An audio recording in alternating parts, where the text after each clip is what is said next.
Magandang umaga ulit sa inyong lahat. Ang tanong ko sa inyo ngayon, kabukuhan natin ng magandang inspirasyon ay gaano nga ba kalakas o kapangyarihan ang salita ng isang tao? Kasi minsan may maririnig kayo sabi nila, ang tabilang dila nitong tao na to, pag sinabi niya nagkakatotoo.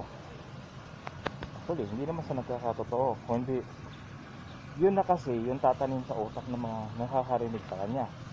Pagka nangyari yun, yung utak niya magkukuman at susunod yung katawan niya kung ano naririnig niya. Kaya mapansin nyo minsan, may mga gusto kang pagkain kasi yun na kailangan ng katawan mo. Kaya kinukuman ng utak mo at sinasabi ng bibig mo kung ano gusto mong pagkain, at yun nga ang ibigin mo at yun ang iyong kakainin. So, sa ganito yung sitwasyon, magagamit natin ng tama ang mga salita natin. Sa kabilang banda, yun din ang possible na magpahamak sa atin. So, identify natin kung sa positive side or sa negative side natin nagagamit ng tama yung mga makapangyarihang salita natin. Dahil lahat ng sasabihin natin, yun ay kukuman ng mga puso't isipan natin. Pati galaw ng katawan natin, doon nakadepende. So, para magamit mo siya ng tama, isipin mo na walang imposible sa paggawa ng tama. Kasi pagka ginamit mo yan sa paggawa ng mali, at the end of the day, ikaw din ang talo. Remember, sabi ko sa inyo dati, on the process, on your struggle and pain, ano ba yung ginagawa mo?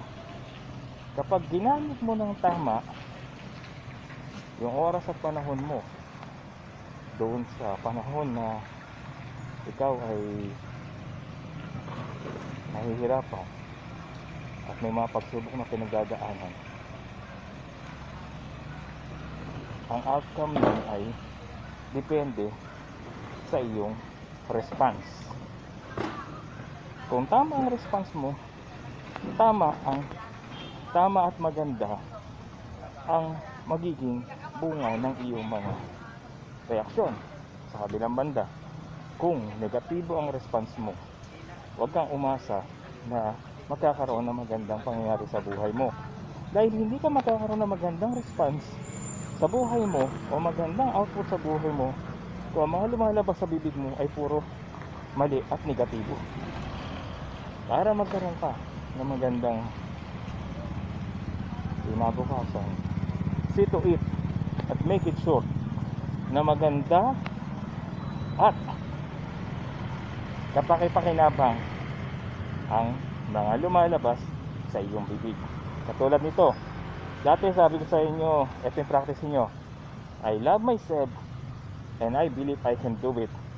Dagdag nyo to, I'm a very special person, I'm a very unique person.